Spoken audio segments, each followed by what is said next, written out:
Odds are your cell phone is your only phone. Landlines are becoming a thing of the past, but that can sometimes present problems when dialing 911.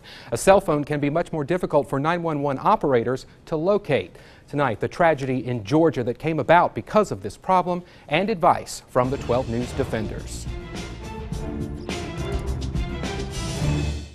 911 was just the emergency. I'm in a car in a lake. It is a terrifying phone call to hear. Where? Where are you? What lake? What lake? Fairway. Off of Beachville. 30188. A Georgia woman drives into a pond. Her SUV is sinking fast. The Fairway is the street, ma'am. Fairway, I don't have that. Is that in Milton? What city is that in? 30188. I'm losing the air very quickly. Give me the address one more time. It's not working. After 20 minutes, rescuers finally reached the woman, but it was too late. This horrible story played out near Atlanta. So what went wrong? Well, the woman's cell phone call originated in Cherokee County, but a cell phone tower routed it to the 911 center in neighboring Fulton County. And operators there didn't realize the emergency was happening a county away. Of course, when it's mobile, we have no direct line connection. We can't tell where it's at. Montgomery's 911 director, Larry Fisher, says calls come in from other counties all the time. Operators usually just transfer them with a push of a button. It takes less than a second.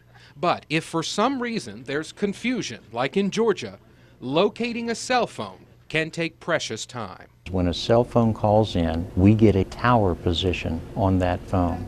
If we stay on the line with them long enough, we can actually bid and get additional positions. Those additional positions come from cell towers and satellites, which eventually can help triangulate a cell phone's general location. But there's another variable, whether the caller is inside a building or outdoors. When you make a cell phone call outside, your phone's GPS chip can connect to satellites in space. But when you're inside a home, it's harder for the satellites to see you. Therefore, to a 911 operator, you could be here, or here, or here. When you take a position on a wireless phone and they're inside a building, you will actually get an area that's quite large. In close quarters, like apartment complexes, that could mean first responders are forced to knock on door after door before finding the emergency. Some have asked, isn't there an app for that? The answer is no, because of the way the system works. 911 extracts or pulls location data from your cell phone.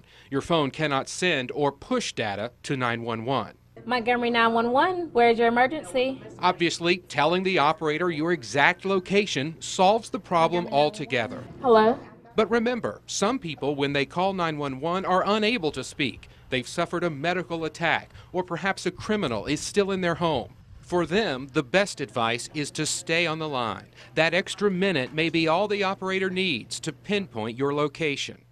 And for those who can speak, be sure to give the city and county you're in, not just the street address, to ensure your call is routed Ma'am, to the right place. I lost her.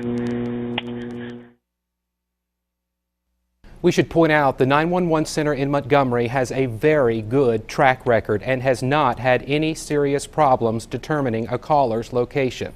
But one study says as many as 150 lives could be saved in Alabama alone with better technology. And that technology is coming, but slowly. The FCC just voted to require cell phone carriers to provide more accurate location information. They must give 911 operators latitude and longitude information that is accurate to within 50 meters, but they have up to 5 years to fully comply.